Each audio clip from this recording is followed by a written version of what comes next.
Vamos lá então? Agora vamos dar continuidade à coesão textual. E o que se pode afirmar a respeito da chamada coesão textual referencial? Nós tínhamos falado até há pouco na chamada coesão sequencial e na organização que envolve referência textual. Esse assunto é lindo, mas assim, pense num assunto lindo e multiplique isso por 10, por 20, é um super assunto, é um assunto do mais alto nível, do mais alto gabarito. Meu Deus do céu, meu coração bate forte por esse assunto. Então, o que se pode falar sobre coesão textual? Vamos lá então. Você se lembra, coesão está ligada à ideia de organização. É obsessão da minha parte, né, essa lógica de organização. Mas o texto jurídico tem que ser organizado. Então, é a organização textual por meio dos chamados mecanismos linguísticos. E esses mecanismos linguísticos que envolvem a chamada coesão textual podem ser, como você já viu, sequencial, mecanismos que envolvem sequência. E essa lógica de sequenciação está ligada, você percebeu, ao chamado paralelismo. É o paralelismo que estabelece a lógica da chamada sequência. E esse paralelismo está muito ligado às conjunções e está muito ligado às preposições. De novo, as conjunções e as preposições. São esses dois elementos que geram a chamada coesão sequencial, que geram o chamado paralelismo. Bem, a coesão de natureza referencial, mais uma vez, só para ratificar, a coesão de natureza referencial, que estabelece, portanto, a lógica da referência, esta coesão, repito, chamada coesão de natureza referencial, ela é diferente. Ela trabalha os chamados referentes linguísticos. Enquanto uma dá sequência, a outra estabelece a lógica da referência, da espacialidade textual. E você me diria, mas coesão referencial, qual a razão disso? Qual que é o motivo disso? Para que serve isso? Qual é a intenção? Qual é o intuito disso? Assunto belíssimo. Por quê? Porque a coesão textual é que dá num texto coerência. Sem pensar em coesão referencial, não se pensa em coerência e muito menos clareza, em hipótese alguma. Um texto que não tem coesão referencial adequada é um texto que não é claro. Percebe essa nossa linguagem? Essa é a linguagem, repito, de redação jurídica de fato, mesmo. Analise como, por exemplo, repito, existe uma ingenuidade linguística ao se tratar de coesão de redação jurídica ultimamente no Brasil. Uma coisa impressionante. Então, o que se pode afirmar sobre a coesão referencial? A coesão referencial é aquela que estabelece a relação entre remissivo e referente. Repito, quando se observa a relação entre remissivo e referente, esta relação, o que está? Está intimamente ligada à ideia de coesão de natureza referencial. O que seria esta coesão de natureza referencial? O que seria isso? O remissivo textual e o referente textual, vou repetir, o remissivo textual e o referente textual são elementos extremamente ligados entre si. Eles têm como o próprio nome diz, uma relação intrínseca, com uma diferença. Enquanto o remissivo é um elemento, atenção, faço questão de escrever, um elemento linguístico, cuidado com relação a isso, um elemento linguístico, sem, atenção, valor semântico, ou seja, de ideia próprio, sem valor semântico próprio. Geralmente o remissivo é um pronome, é a grande tendência, os remissivos costumam ser pronomes, ele é um remissivo, ela é um remissivo, o é um remissivo, não é? Esses elementos que retomam determinada estrutura, ou projetam determinada estrutura, mas que não têm em si um valor próprio. O referente é um elemento linguístico com valor semântico próprio. Então, repito, olha, o elemento linguístico sem valor semântico próprio e elemento linguístico com valor semântico próprio. É isso que se estabelece a lógica tanto do remissivo, que é o pronome, quanto do referente, que é um substantivo. Substantivo é, geralmente substantivo é um referente. Por quê? Porque ele tem uma noção própria, porque ele tem um significado próprio. De novo, só para nós retificarmos. O remissivo é um determinado pronome. De novo, olha, o remissivo é um pronome. Ele, ela. O referente geralmente é um substantivo. Essa é a lógica. João, Pedro, Lucas, eles é que são tanto remissivo quanto referente. Portanto, vamos lá, só para que nós possamos ratificar aqui, para nós compreendermos. João saiu. João é o nosso referente. Ele é meu primo. Esse ele que está aqui é o remissivo. Por quê? Porque esse ele é um pronome, enquanto João é um referente de natureza textual. De novo. João é um referente, é um substantivo. O ele é um remissivo, é um pronome. Este remissivo, quando ele retoma o referente, olha o nome técnico, olha, quando o remissivo retoma o referente, este remissivo que está aqui se chama remissivo anafórico. E esse elemento que está aqui, que é o elemento anafórico, esse ana que está aqui, significa para trás, retorno, origem. Inclusive, só para relembrar, não é? Quem era a mãe de Cristo, para aqueles que acreditam nessa se bem que todos nós, né? Maria ou Santa Maria, para quem tem a religião católica, não é? Acredita nessa perspectiva. E agora, quem é a avó de Cristo? Quem é a mãe de Santa Maria? Quem é a mãe de Maria? Ana, diz a história. Esse Ana tem a mesma origem. Qual é a origem? A origem, que é a palavra origem. Esse Ana está ligado à ideia de origem. Foros significa transportar. Portanto, anáfora está ligada a transportar para trás. Então, quando o remissivo retoma o referente, quando o remissivo transporta o referente para trás, nós chamamos isso de coesão referencial anafórica. Anote, isso é muito importante. Para o texto jurídico, isso é de uma importância extraordinária. Repito, o remissivo anafórico ocorre quando o remissivo retoma o referente. Nesse momento, alguns podem pensar assim, meu Deus do céu, eu não quero saber isso, eu quero prática e tal. Você terá prática. Se você tiver essa teoria que eu estou querendo colocar a você, você vai ter toda a prática do mundo. Não ficará batendo cabeça, fazendo coisas equivocadas, como eu vejo muita gente já fazer. Não. Sejamos bem técnicos, que as coisas ficam muito mais fáceis, ficam muito mais técnicas. E aí a precisão é maior. Ok. Ademais, há aqui um elemento cuja natureza é catafórica. Esse cata que está aqui, catas, quer dizer para frente, que quebra, né? Cata quer dizer, está ligado à lógica de quebrar, né? Catálise, por exemplo, cata, para frente. Esse foros quer dizer transporte. Portanto, o que é catáfora? É transportar para frente. Muito mais comum é anáfora. Muito mais comum é quando o remissivo, geralmente um pronome, retoma um substantivo. Mas é possível a catáfora, quando o remissivo, geralmente um pronome, projeta um substantivo. Então, quando eu digo assim, direi isto, que vocês são ótimos. Repito, direi isto, que vocês são ótimos. Esse isto que está aqui projeta a fala que vocês são ótimos. Coloca essa fala que vocês são ótimos para frente. Existe um caráter aqui que é o caráter de projeção. Esse caráter de projeção é o caráter catafórico. Portanto, mais uma vez, catáfora está ligada à ideia de projeção para frente. Este elemento é colocar à frente aquilo que vai ser dito. Aqui você percebeu uma coisa muito interessante. Geralmente, eu disse, o remissivo é um pronome. E ele é um pronome, tanto aqui quanto aqui. Ó. Pode observar. Existem elementos pronominais. Ó. O pronome isto é um remissivo. O pronome ele também é um remissivo. Agora veja só que interessante.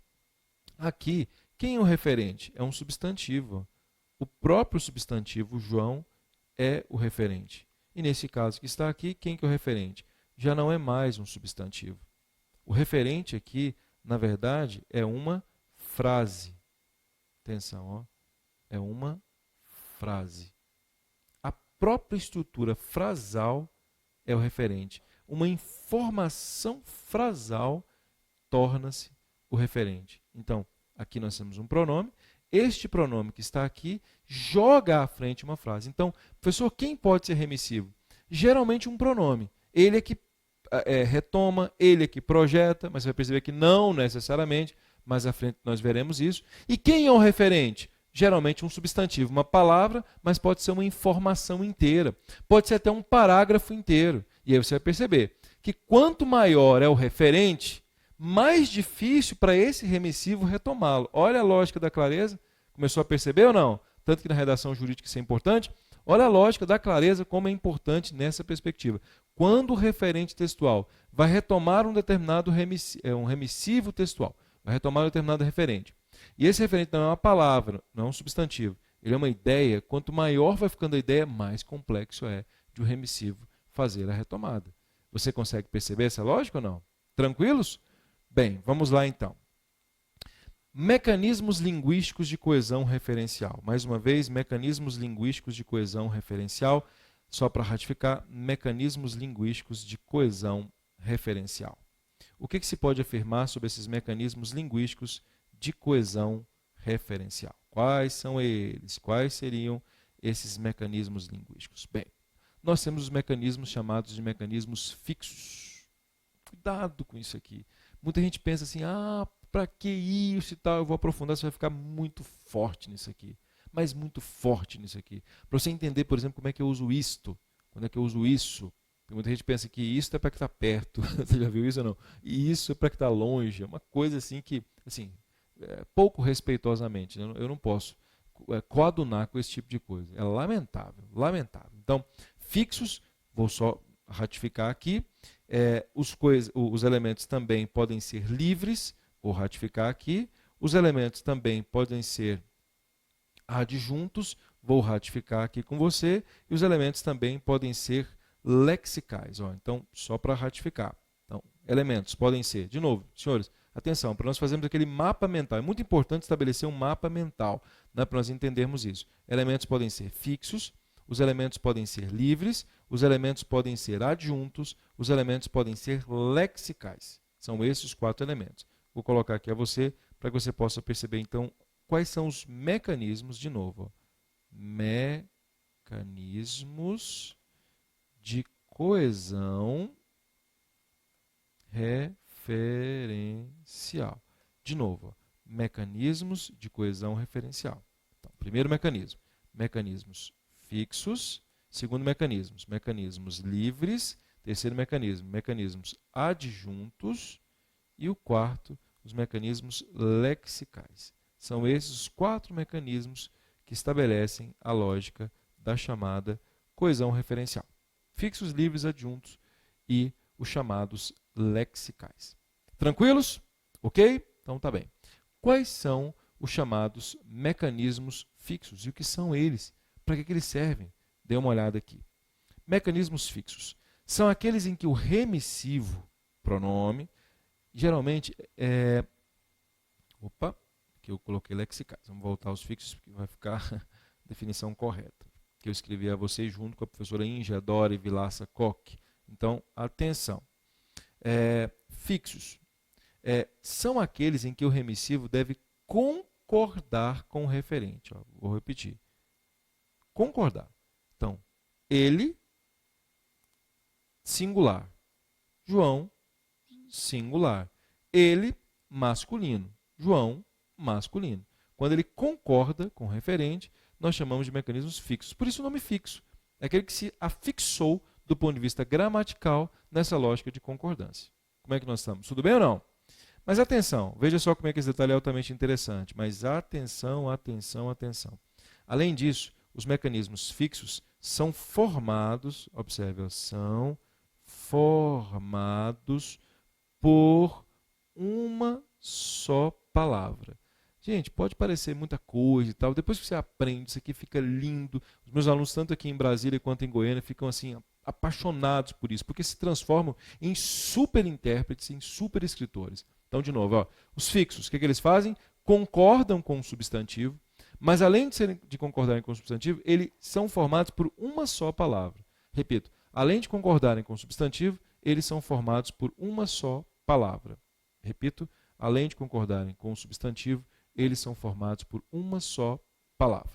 Então, repito, o ele é fixo, por quê? Além de concordar com João, o ele é formado por uma só palavra. Professor, como é que eu uso os mecanismos fixos com os pronomes demonstrativos? Que agora que é a hora de a onça beber água. Isso aqui é lindo, você vai amar isso aqui é uma coisa maravilhosa, uma coisa linda, que coisa linda. Os pronomes demonstrativos, só para nós ratificarmos aqui, ó. Este e aquele, vamos comigo aqui, vamos lá. Este e aquele são fixos. De novo, os pronomes demonstrativos, este e aquele, são anafóricos fixos. Vou de novo. Os pronomes demonstrativos, este e aquele, são anafóricos fixos. O que significa dizer que eles sempre retomam. E este tem que estar sozinho. Mais uma vez, este tem que estar sozinho. Mais do que isso, aquele também tem que estar sozinho. Sozinho. Eu não posso colocar assim, este homem, este curso, aquele homem, aquele curso. Nem pensar. Mas eu não posso usar? Não. Como fixo, não. Então, observe. João e Lucas saíram. João e Lucas saíram. Este é meu primo. Aquele é meu sobrinho. Vou repetir.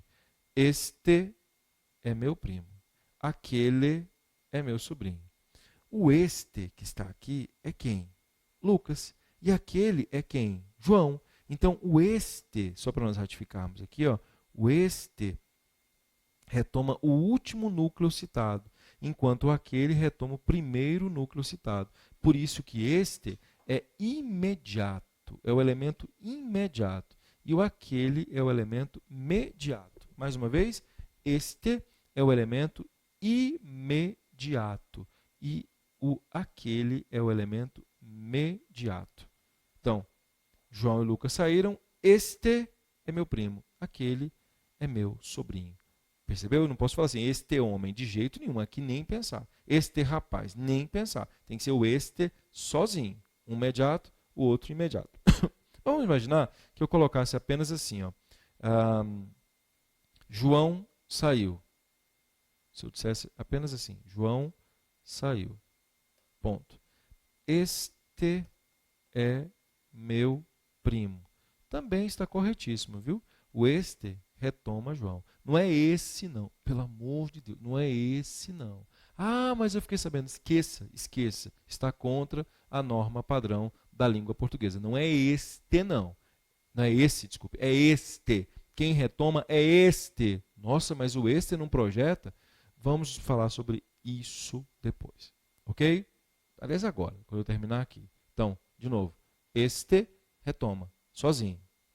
Professor, e o esse? Nossa, você está insistente, né? Vamos lá então. Esse. Nós vamos agora aos chamados adjuntos. O que seriam esses elementos chamados elementos adjuntos? Mais uma vez, o que seriam os elementos chamados elementos adjuntos? Esse ad está ligado à ideia de ao lado. E junto é junto com alguma coisa. Junto ao adjunto, quer dizer, junto ao quadrado, não é? É muito junto. Um elemento adjunto é aquele que é junto, mas junto, bota junto nisso. Mas é junto mesmo, né? Os elementos adjuntos são aqueles que estabelecem essa adjunção, que estabelecem o ato de coisas que estão juntas entre si. O que seriam esses elementos adjuntos? São aqueles formados por um grupo de que fazem parte o elemento de função adjetiva e o núcleo substantivo. Entendeu nada, né? Calma, eu vou explicar. Olha aqui, ó. Este está ao lado de um substantivo. Ó, este mais substantivo. Viu? Este mais substantivo. Mais uma vez, este mais substantivo. Enquanto aqui seria esse mais substantivo. Então eu repito, enquanto aqui nós temos este mais substantivo, aqui nós temos esse mais substantivo. O este mais substantivo é diferente do esse mais substantivo. Esse este que está aqui, ó, repito, não é o mesmo este que eu coloquei lá atrás, não. Pelo amor de Deus, cuidado em relação a isso, muito cuidado. O que eu coloquei aqui, ele está sozinho, ó, ele não está ao lado do substantivo. Nossa, mas só isso faz diferença? Não é só isso. Isso é muito, repito, é muito. Então, cuidado, não fale que é só, não. Se eu coloco um este mais substantivo, aqui o este retoma, aquele retoma. Se eu coloco um esse sozinho aqui, ó, ele retoma, ele é fixo. Mas se eu coloco, vamos ratificar aqui, ó, um este mais substantivo e um esse mais substantivo, Aí o este projeta, é um elemento catafórico, e o esse passa a ser anafórico. É aqui que entra o esse, sobre o que você falou. Não entendeu? Vamos lá. Vou falar este assunto. Este assunto. Ó, atenção. Acalme-se, acalme-se. Este mais substantivo. O que ele é? Catafórico. Ó. Este mais substantivo. Agora veja que interessante. Esse mais substantivo. O que ele é? Anafórico. O que ele faz? Retoma. Então, religião. Esse assunto é polêmico. O esse mais substantivo, ele vem aqui para retomar. Então, repito, ó, este mais substantivo, elemento de catáfora, de projeção. Esse mais substantivo, elemento de anáfora, de retomada. Essa é a lógica que envolve, ó, essa lógica envolve, essa lógica, essa mais lógica, retoma. Notou como é que é interessante? Não entendeu? Ah, então vamos de novo, vem aqui. Puxa vida, vamos lá. Se eu pego o este, aí o este está sozinho, o que é que ele faz? Vamos lá, vamos lá, vamos lá. Projeta, certo? Não, retoma. Vamos escrever aqui. Aqui ó, retoma. Este sozinho, ele retoma. Por favor, cuidado com relação a isso. Já o este, ao lado de um substantivo, o que é que ele faz? Projeta. Já o esse, ao lado de um substantivo, o que é que ele faz? Retoma. Viu? De novo, de novo, de novo, de novo. Como é que é? Este sozinho, retoma. Este mais substantivo, projeta. Esse mais substantivo, retoma. Repito, este mais substantivo, este sozinho, retoma. Este mais substantivo, projeta. Esse mais substantivo, retoma. Pelo amor de Deus, vamos lá, memorize isso. Isso é muito importante. Ok? Por isso, este assunto, religião. Religião, esse assunto é polêmico. Isso é muito importante. É muito importante. E por falar em isso é muito importante, vejam só os livres, como eles são extraordinários. Veja só como os livres são incríveis. Os livres são aqueles em que o remissivo não concorda com o referente. Não concorda. Por que não concorda? Porque como ele é livre, ele estabelece uma ideia.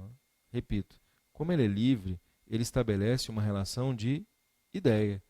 Ele indica uma ideia. Repito, como se trata de um elemento livre, a lógica do livre é estabelecer uma ideia.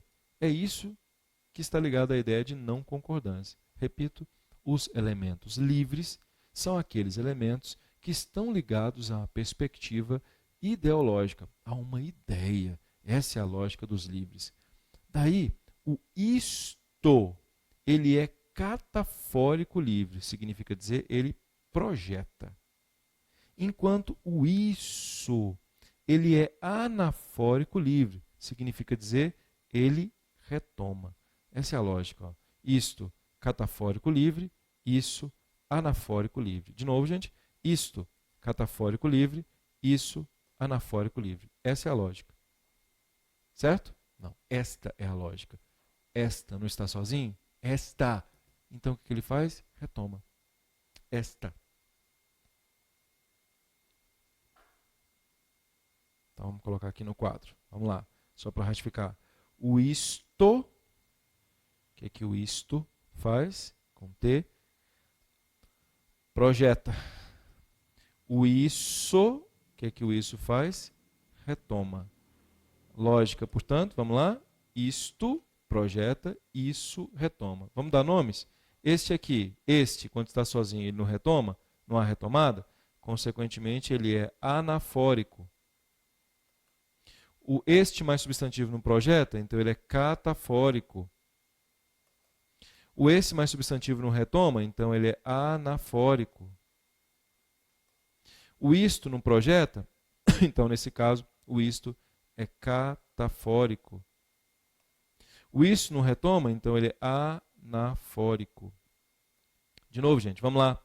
Este sozinho, anafórico. Este mais substantivo, catafórico. Esse mais substantivo, anafórico. Isto, catafórico. Isso, anafórico. Não quero nem saber, você vai entender agora isso. O que é isso? Porque eu já falei sobre a coisa. Este sozinho. O que o este sozinho faz? Retoma.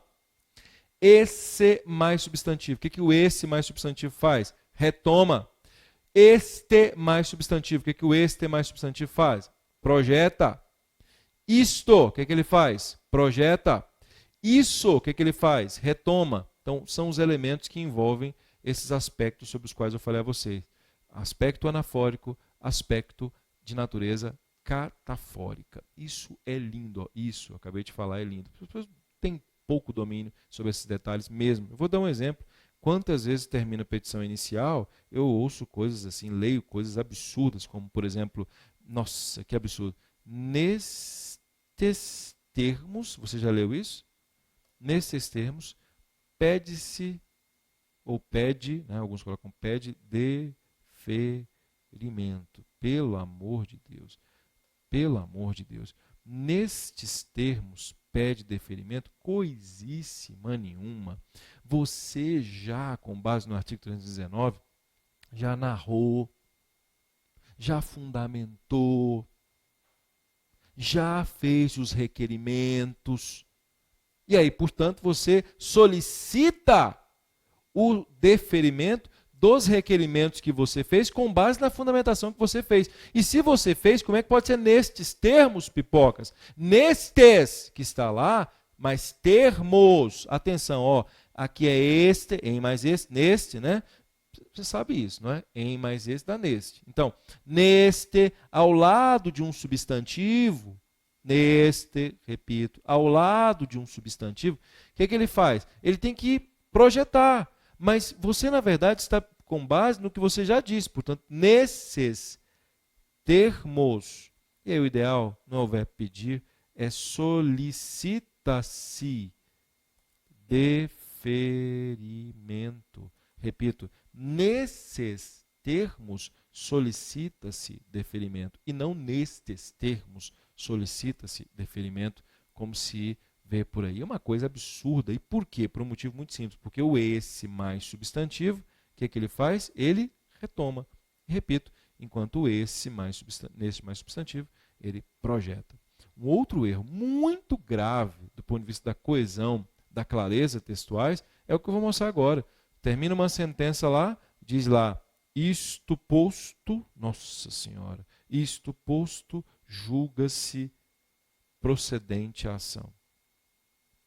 Isto posto, julga-se procedente. Dio santi mio, nem pensar.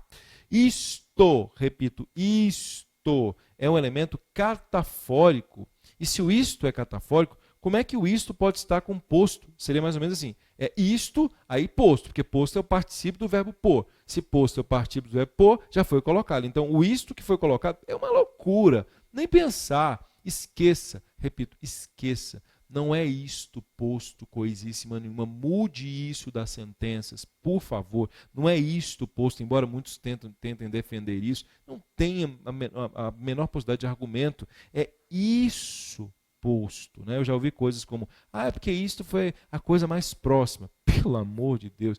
Não é, primeiro juridicamente não é. É toda a sentença. Então, isso posto julga-se procedente. O ideal não é nem primeira pessoa julgo, mas é possível, né?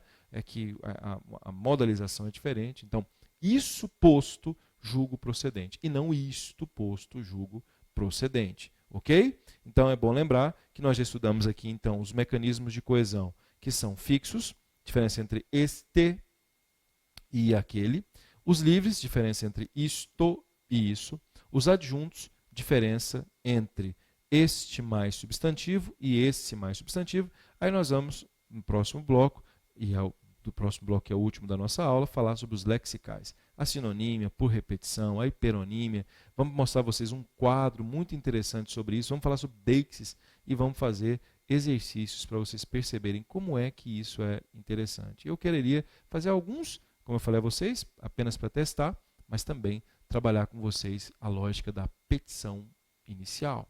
Como é que nós vamos trabalhar em termos de petição inicial, para ver esses detalhes. Ok? Tranquilos? É isso aí. Vamos lá. É isso aí, já falei. Até o próximo bloco.